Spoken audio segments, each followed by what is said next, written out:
Hi, everybody. I'm Chris Lethem, and this is The Economy and You here at ThinkTech Hawaii. And today we're going to be talking a little bit about growth and about personal growth and people who, and I've got two really great guests today, both of whom are involved in helping people achieve their optimal potential. And so I would like to introduce Brian Boltwood. Brian is an amazing guy, just won the State Toastmasters Championship. He is working on a book, and he's a life coach and a business coach. So welcome to the show, Brian. Thank you. Thanks for having me today. You're welcome. And don't feel afraid to speak up, by the way. Okay. And I'm not shy. Our other guest is Davin Hee. Davin or Davin? Davin. Davin is a leadership coach, and you've been doing this how long, Davin? At least for about 10 years. About 10 years? 10 years. And Davin is the founder of a company called Lead Concepts International. Yeah. And so and for 10 years you've been doing this, and have you noticed a change in sort of your approach to working with people in the leadership role? Yeah, I think the greatest change comes with yourself. I think you have to learn how to adapt and change yourself. One of the things about teaching is you can't really teach what you don't live. Yes. So how about you, Brian? Now, you've been involved in, you started off, actually, when you came to Hawaii, you started off as a nightclub promoter. Wow. Not really. I actually went through many changes before that. Before you became a nightclub. I started out as a nuclear operator on a submarine on the Navy. Oh, you were in the Navy. I was a nuke on the USS Los Angeles. Okay, and I was a Marine, so I don't know how you got on my show. I won't hold that against you. Thank you for your service. So you were in the Navy, and then you got out of the Navy, and then you were decided to stay in Hawaii. I knew right away I was going to stay here. My dad was stationed here in the Army. Okay. I fell in love with it. I graduated third in my class in nuclear power school. Grew up, saw pictures of my dad surfing up in North Shore and Waimea Bay. And he used to always exaggerate anything, but he told us he would play volleyball with Tom Selleck down at Fort DeRussy. Oh, really? Oh. Wow. We think he was just watching Tom Selleck play. Yeah. Just watching Tom Selleck play. But yeah, I knew I was going to stay out here, and I did. I fell in love with it. Knew a lot of people in the nightclub scene, and I became pretty much the biggest nightclub promoter in Waikiki.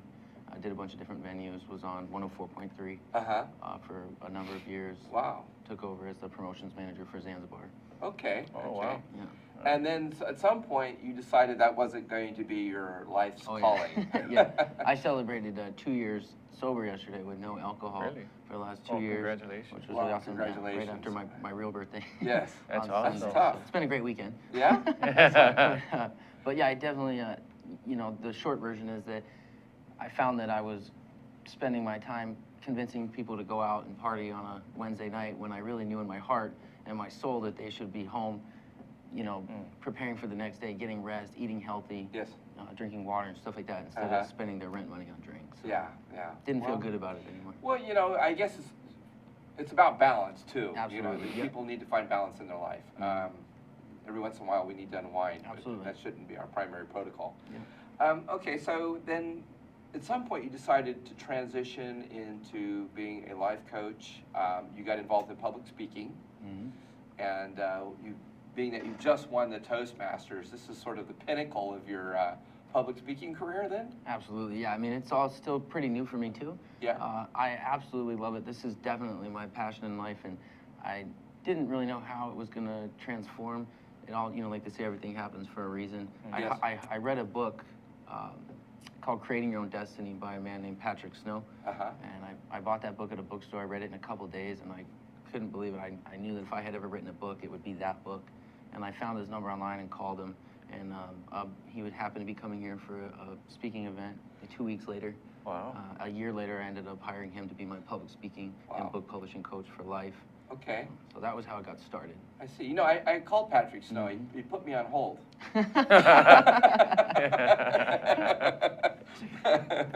I guess one of these days I'll have to get the courage to call him back again. Yeah. I'll put in a good word for you. Well, Davin, you've been doing this for 10 years, and I first met you at the Box Jelly. Yes. Yes, and this was while I was running for office, and I met your group. It was really a great group of people that you were working with, thank you. and they just had a lot of ambition and desire Yes. to achieve things with their life. Yeah. and you really tap into that with them. Yeah, like I said, I love, my passion is I love helping people find their potential, live to their full potential, and then, live life with a passion. We only have one life, and I think every person should basically take risks. I taught a class today about courage and go after your dreams. Well, can you maybe share just a little bit about some of the sort of, without revealing any personal information, some of the interesting challenges that you found people in that they sort of found the courage to overcome? I think the one challenge, we talk about the inner self, the inner man. And I think probably that's what probably holds a lot of us, including myself, back, is our thoughts, our emotions, the ability to filter out useful emotions and non-useful emotions. Yeah. So we talk about a lot about that. I actually have this book, and I was showing you this, and I'll show it to the people. This is a really, really old book. It's coming apart now. But it's a book that I probably treasure as much as any other book that I have in my library. And it's called How a Man Thinketh, and it was written by James Allen. And I'm guessing this is the original version of the book, original edition. It's so old. But we are sort of the total sum of our thoughts. Yeah. We are encumbered by our thoughts. Yes. We're encumbered by our fears. Mm-hmm. And sometimes we're encumbered by the sort of programming that's gone on in our lives, unintentionally maybe, when we're children. Yeah. Have you experienced any of that, Brian? Or? Oh, absolutely. I've learned a lot through the years, definitely progressing. For me, I've always heard that thoughts become things. My coach, Rocky Davis, one of my public speaking coaches, he just perfected this speech on fear. Yes. I say that fear, and I can't remember if it was Tony Robbins, or he said that fear as an acronym is false emotions appearing real. The biggest thing I can say on that is that you can't really control what comes at you all the time. The only thing you can really control is how you handle it and how you react to it. And being able to slow down and actually... And sort of manage your response. Exactly, yeah. Instead of just sort of off the cuff Most people reactions. just react, and they don't always react in the right way. Isn't that kind of what we call road rage? Isn't that what sort of road rage is? In life. True, yeah. Just to touch on that for myself, I find that having clarity really helps with that, and being able to really look inside, like you said, and having the clarity to be able to make those right decisions. I think it was Tony Robbins that said it's in the moments of decision that our destinies are shaped. Yeah. And I think that's very true in many different senses of the saying. But when I was I studied in a Zen monastery in Japan, and there's the story. The story goes like this: is that my instructor, his name was Mr. Tatara. He was about 4'10" on his tippy toes, but he could inflict incredible amounts of pain. Because we were also doing martial arts. The whole thing was, it's all part of the martial arts training, and I always hated going to the front with him because he just hurt me so much. Yeah. But he would tell the story about being a bean. He would say, "Be a bean," in Japanese. And and I kind of sort of, didn't make any sense to me. And then somebody explained it to me. Carrots, for example, don't be a carrot because a carrot in hot water turns soft. okay. Don't be an egg because an egg in hot water gets hard. Oh, wow. But a bean, a coffee bean, changes the water. Huh. It changes its environment. Wow. So that's why he would always say, "Be the bean." Wow. Yeah. Excellent. Yeah. That's good. And it's sort of learning how to manage your own internal programming, learning how to fill yourself and your thoughts with positive affirmations. I was doing my little reading this morning, and I was telling you guys earlier, what are some of the sort of great sayings that we can come up with? Some days you're the pigeon, and some days you're the statue. Right? Right? Yeah, exactly. So, Davin, when you're working with your group, like you have the whole series of things that you go. Do you have like a punch list of things that you work on over time? Yeah, I have a set of resources. We use a lot of John Maxwell. I've been listening to Jeffrey Combs, who's a great speaker, motivational speaker. And of course, you know, Jim Rohn, you know, those kind of guys. And the thing is that coaching people, you have to be in it for the long haul. It's like fine wine. It's a long-term process. I know we like the microwave, right, today, but you have to be really committed, and you really have to, I think, love people. Yeah. Yeah. Because you're not going to see the results right away. Right. Most of us are a long-term project. Yeah. Oh, yes. Yes. Sure. Yes. Yeah. I'm still a work in progress.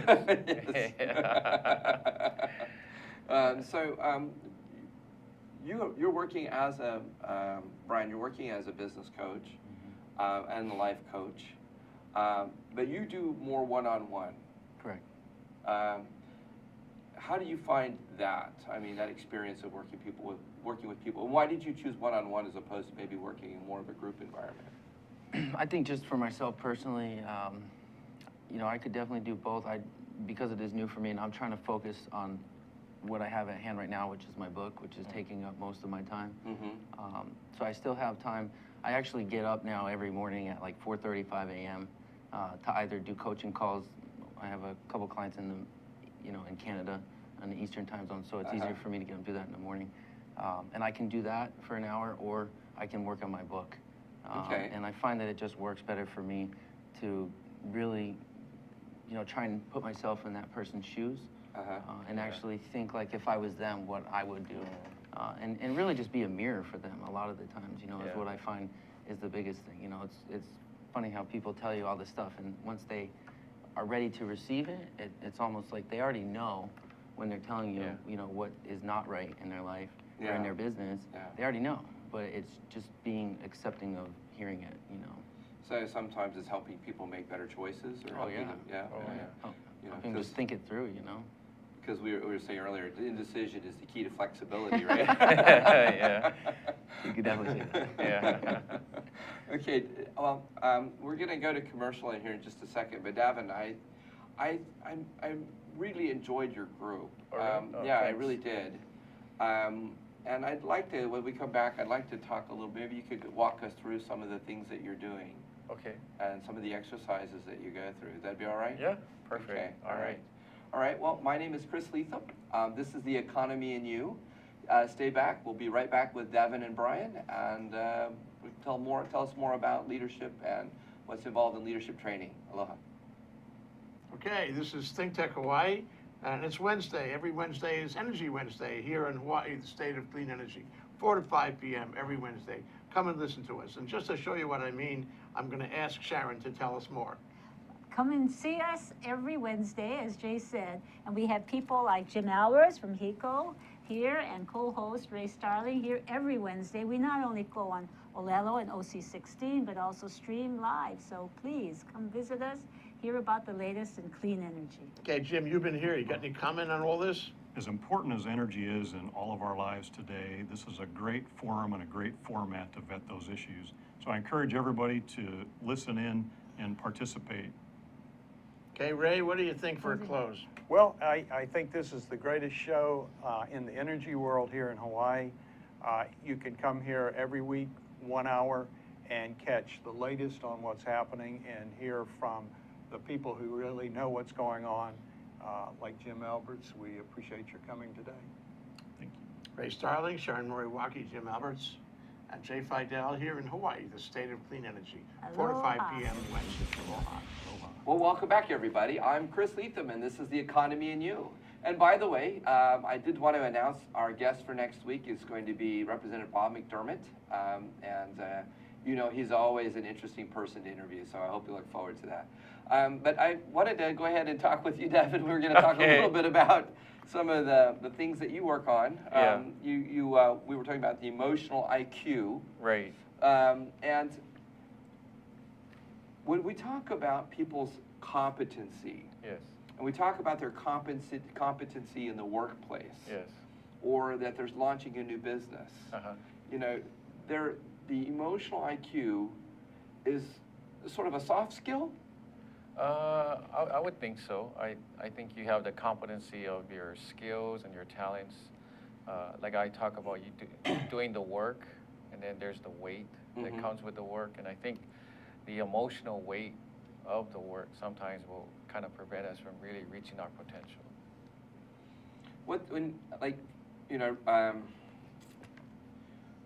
People, when we talk about people who have a high emotional IQ or social intelligence, so Richard Branson comes up in my mind as somebody who started Virgin Records, right? That was sort of his initial claim to fame. He didn't know how to do any bookkeeping. Right. He knew nothing about accounting. He didn't know anything about marketing. Okay, but his claim to fame is he really knows people. Yes. Yes. Even today, I know there was an event that you and I went to, Brian, and we were talking about, one of the things people were talking about was, wow, when I'm preparing for a speech and I want to get myself really revved up for it and make sure that I'm on my game, is think in terms that you're going to be talking to Sir Branson. Okay, so are there component pieces to emotional IQ? Are there sort of pieces of this puzzle? Emotional IQ? Yeah. I think when we talked earlier, I think the ability to discern or filter the useful emotions and the non-useful. Because I think we get a plethora of emotions every day, choices. And the thing is, like if you're doing public speaking or coaching, anytime you're in front of people, everything happens in nanoseconds. Yeah. So for me, I believe in practicing, articulating your words and your thoughts. A lot of us are disconnected. And so I practice articulating what I want to say. If this person asks me a question, how would I answer it? And I want to be able to do it in 10 seconds, not a long, back in 1967. Yeah. Back in the day. Yeah, because you tend to lose people. Yeah. Right? Yeah. So. One of the things that I had learned in parenting class, this is where I'd actually started developing, I love my mom and dad, but great parents, not so much. Yeah. Pretty self-involved. And when I took parenting classes, one of the things that I learned from my parenting coach is before you give people advice, ask them if they're open to it. Yeah. True. Yes. Is it okay if I make a suggestion? Yes. Yeah. Because how many times, and this is the example I use when you're a guy and you're out there working under the car, and you're working away and you're slaving away and you got oil dripping down in your face and you're under there, and your girlfriend comes along and she says, "What are you doing under there?" Yeah. You say, "Well, I'm doing this," and she says, "Well, why don't you do it this way?" Right. Exactly. Yeah. and you're under the car going, she has no clue. No, that's true. So, that to me was sort of a way of developing some social intelligence, learning to understand if people are open and willing to accept advice. Exactly. Yeah. And asking the right questions. And that's right. Yeah. And I've learned that the question is far more powerful than the statement. Exactly. Yeah. So I think coaching is more asking the questions. I think most people know the answer, but I think our responsibility is part of helping them discover the answer within, not give them the answer. Because I remember sitting in church on Sunday and being told the answer. Yeah, oh yes. Yeah, turn or burn. That's right. Right? Yeah. And this is the way you needed to do things. Exactly. If you didn't Or follow, else. that's right, you're in trouble. Yeah, you're going to hell, right? Yes. Yeah. Scary. Yeah, so, Yeah. I think we're learning, and I think too, we're seeing it in ministries as well. It's not just about telling people what we think they should hear. I think mentoring and ministering to people is also, in a way, ministering to people is a way of learning to ask good questions and developing solid listening skills. Yes, I think you first have to develop a connection, and then you ask questions. But I think the one thing that we always have as people is choice. Yes. And I think we have to allow people to make that choice. We present the truth, but it's up to them if they want to either go forward, if they want to grow, or if they like the place they're in. Yes. Yeah. There's going back a few years, and sort of a book that helped me out a lot was The 7 Habits of Highly Oh, Effective yes. People. And what I really liked about that book was its ability to discern values from Yes. principles. Yes. And it really put a focus on helping people to understand what your values are, what the principles are that you live your life by. Yeah. And then having the courage to stand by your principles. Yes. And you know, it's a hard thing to do sometimes. Oh, yeah. Especially when you're up against court systems, you're up against things that are going on in the government. And this was, for me, sort of where I started to become more active in politics. Oh, really? Yes. Wow. Because I understood that there were problems in the way that we did things that were more, they were done by the people because it made money for them, not necessarily that it served our interest as a community. Yeah. But I never really thought of myself as somebody who could ever become a politician. Really? Really, I did not. Wow. Yes. My mother said I was born to be a politician. Really? You know, but Brian, I mean, you're working on this book, and I've got to imagine this process of working on a book has been enlightening for you. To say the least. Yeah. Yeah.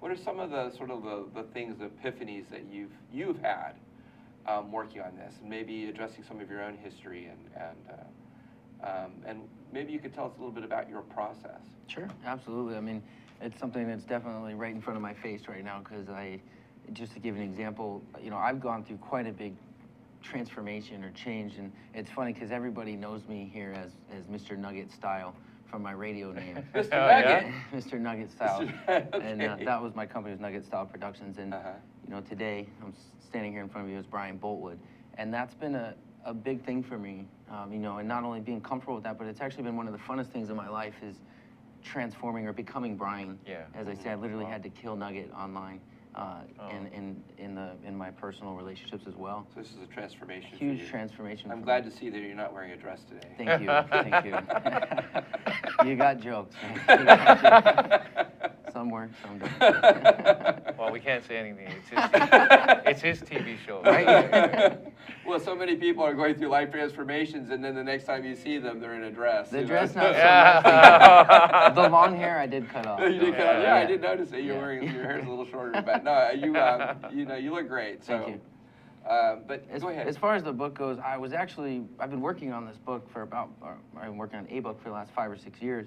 Okay. And I got to a point where when I first started working on it, I was really into the sobriety thing, and that was like a big thing for me in my life at the time. And I had gone back and forth with it over the last few years.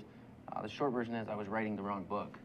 Oh. And I had, you know, for right now in my life, I was writing a book called Promoting Positive, and I was trying to undo some of what I thought would be a negative lifestyle that I had been promoting to that point in my life. And recently, with Patrick coming back out here for the book publishing conference that I went to, Yeah. I kind of had an epiphany, if you will. And one of my coaches always told me, you know, write about what you want to speak about for the rest of your life. You know, your book is your That's speech, and your great speech advice. is your book.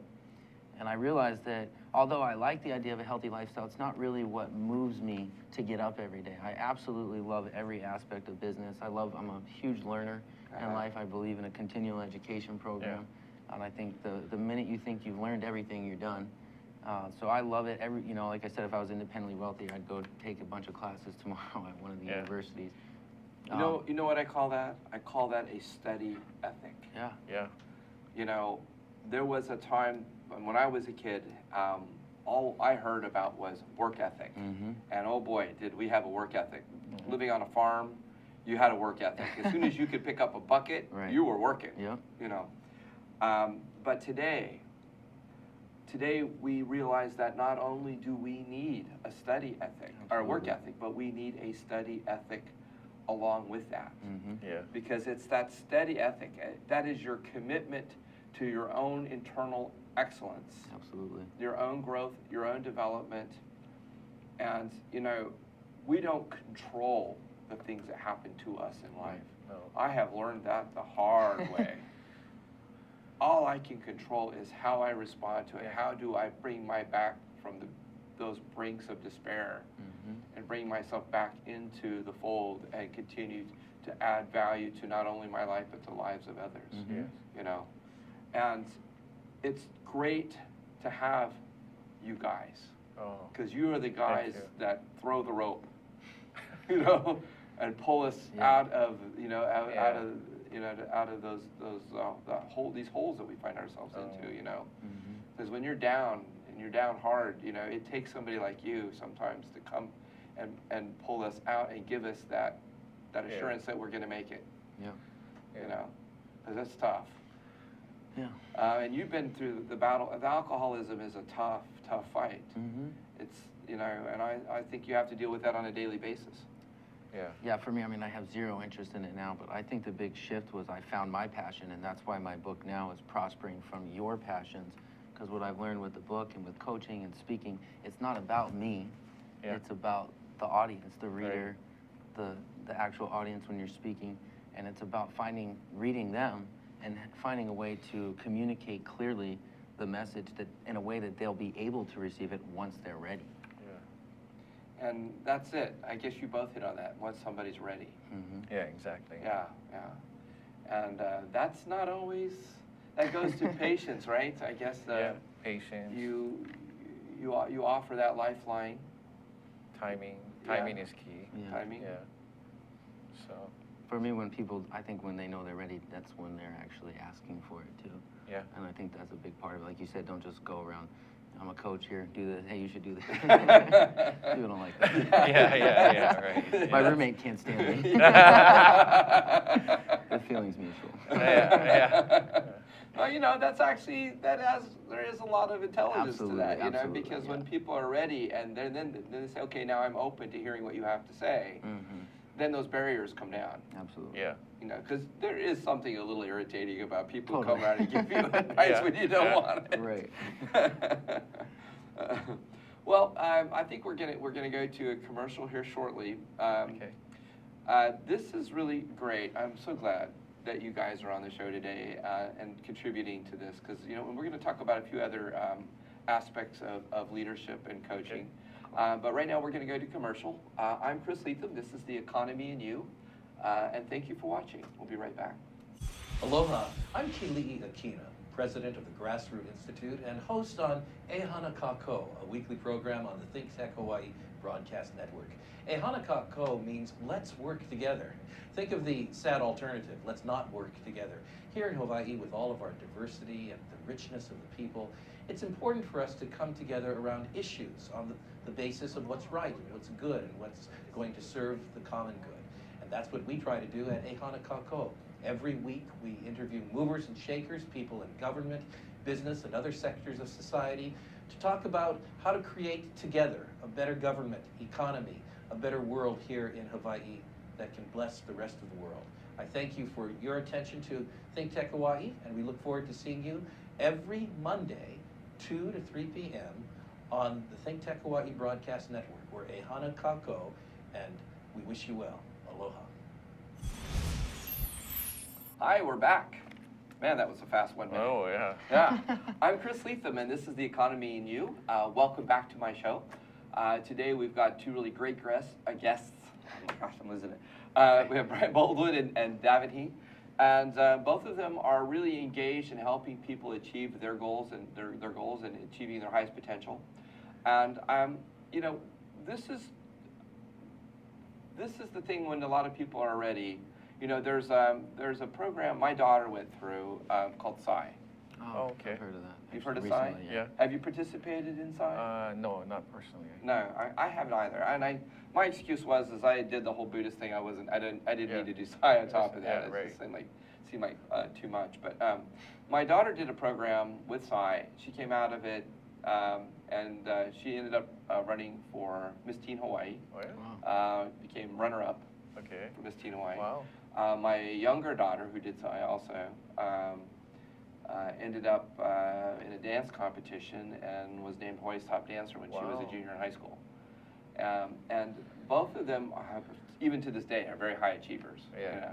And which is of course great. I mean, I love to brag about my daughters. Yeah. You know, so Sure. yeah, and I know you, Davin, you work with a lot of younger people. Yes. Can Can you tell by my white hair? Yes. Yeah.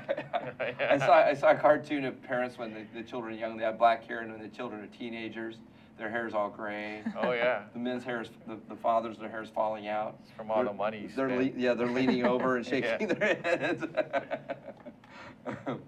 But the thing is we're always trying to figure out how, what we can be doing to improve the situation in our state. We want to grow our economy. Yes.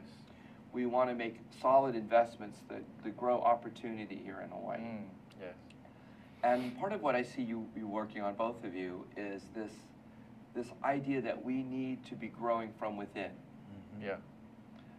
We do unfortunately raise our children for export in Hawaii, not necessarily by intent, but by maybe not making the right choices. Right. We've had some challenges with our public education system. It I think currently ranks 48th in the nation. Wow.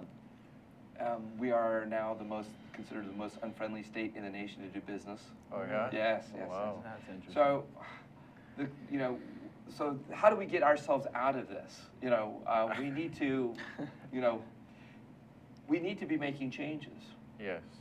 And there are lots of ways that we move ourselves out of this situation. Entrepreneurship, I think, is one of the keys to our future success. When young people do come back, and I see young people come back and they're successful in Hawaii, it's because at some point they decided they weren't just going to look for a job, they weren't looking to find themselves, they were going to create themselves. Right. Right. And they're going to create their opportunities. Yeah. And to me, this is what is going to set us apart and is going to create growth in our economy going forward. Yeah. Yeah. It's people being inspired and working together.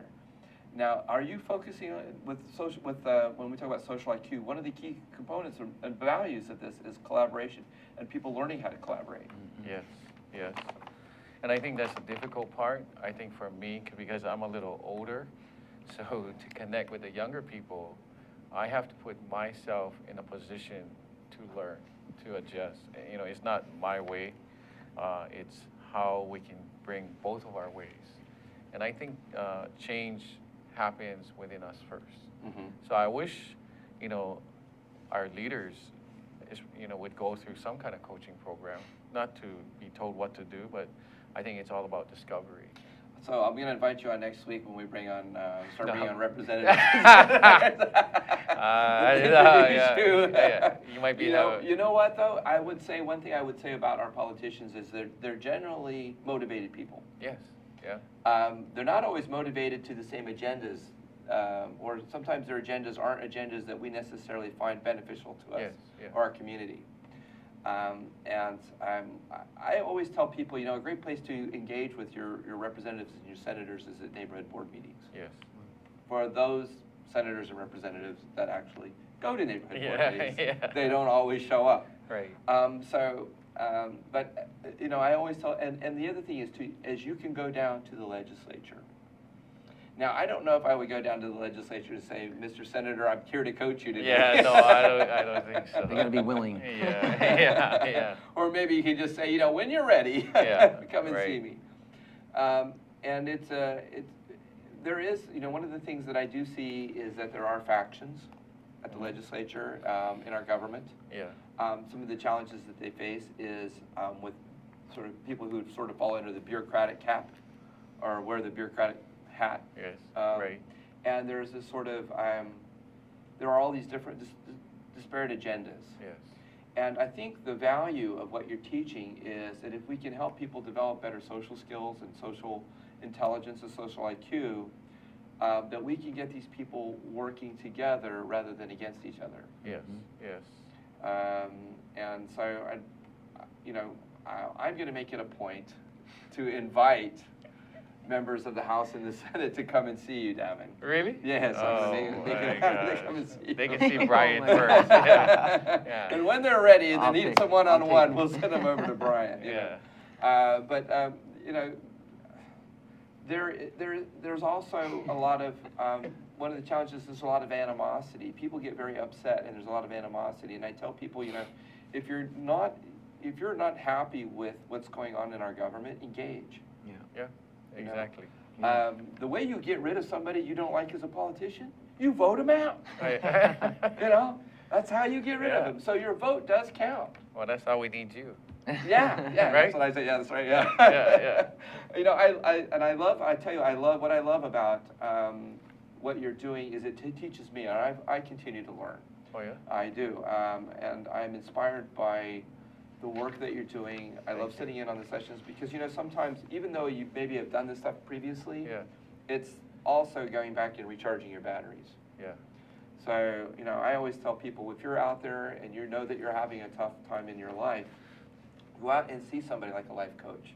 Maybe you're stuck in a rut. Maybe you're in a place where you just, you're disorganized, you're frustrated because it's not coming together.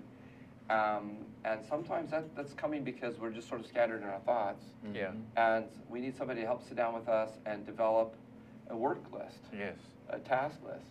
Yeah. And Brian, that seems to be your specialty, is helping people get past those hurdles. Absolutely. You know, I mean, the thing is, I think a lot of people always get that feeling where they're like, nobody understands, nobody gets me, you know, when life happens to everybody. I mean, you can't control stuff that comes at you. So when you feel that way, it's you know, the reality is there are people that understand, that have been through what you've been through or been through something similar, that they too had to overcome. Overcoming adversity is a huge thing, you know, for me, whether it be alcohol or for other people, you know, maybe they had a bad upbringing, you know, maybe they had some, you know, learning problems. Right. Organization is a big one, I think, for a lot of people. Time management is huge. Yes. But that goes back to embracing change, which is a big thing for my book and my message. You know, and I think it was either Benjamin Franklin or Charles Darwin that said it's not the strongest or the most intelligent that will survive, it's those most willing to accept change. Right. And That's a very good thought. Yeah. That's a very good thought. You know, Benjamin Franklin, you know, it's stated that people, this advice I found, that said that if you say that Benjamin Franklin said it first, people will take it more seriously. Charles Darwin. Wanted to throw it. But, you know, the ongoing challenges that we have in everyday life, you know, can overwhelm us. It is great to have somebody to help us recharge our batteries. Totally. I know that, no, I find myself stuck. I'm working on so many things. You know, I started a new meetup group. I've got this show. I'm building out websites. I'm working on getting my certification with Microsoft. I'm also working to help launch a new urgent care clinic, which I've invested a lot of my time and resources into.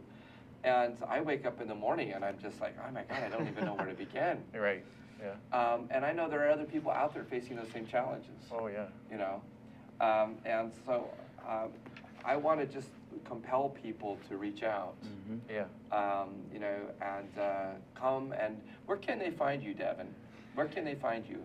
Well, I do have a website. You can contact me at leadconcepts.net. That's LEAD concepts.net.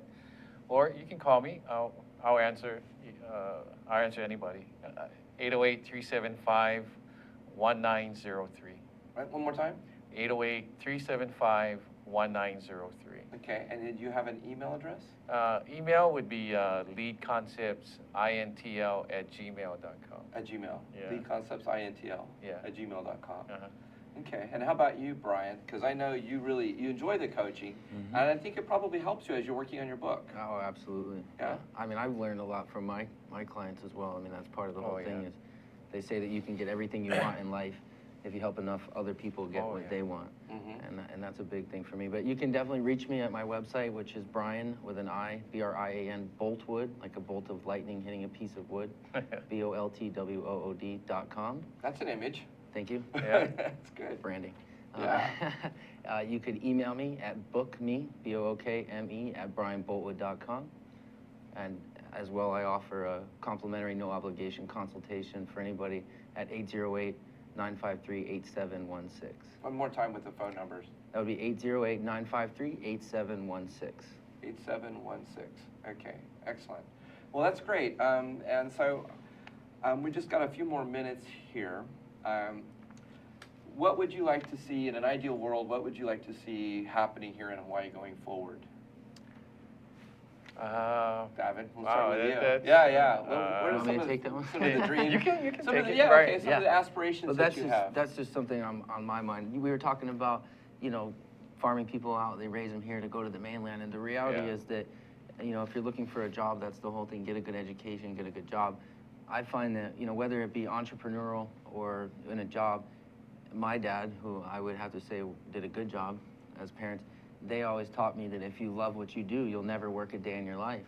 And if you can find a way to do something every day that you actually love doing and make a business around that, helping other people, I mean, that's the whole key, and that would really be able to keep some of the talent and intelligent people here in Hawaii happy and spreading that message to other people as an example that it's possible It is possible. to prosper from your passions. That's right, absolutely.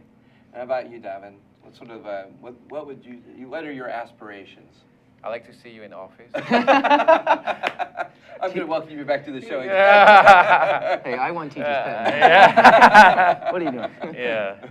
I think actually maybe bringing back more of the aloha spirit. I mean, the real aloha spirit where we're working together and actually really helping each other rather than being in competition with each other sometimes.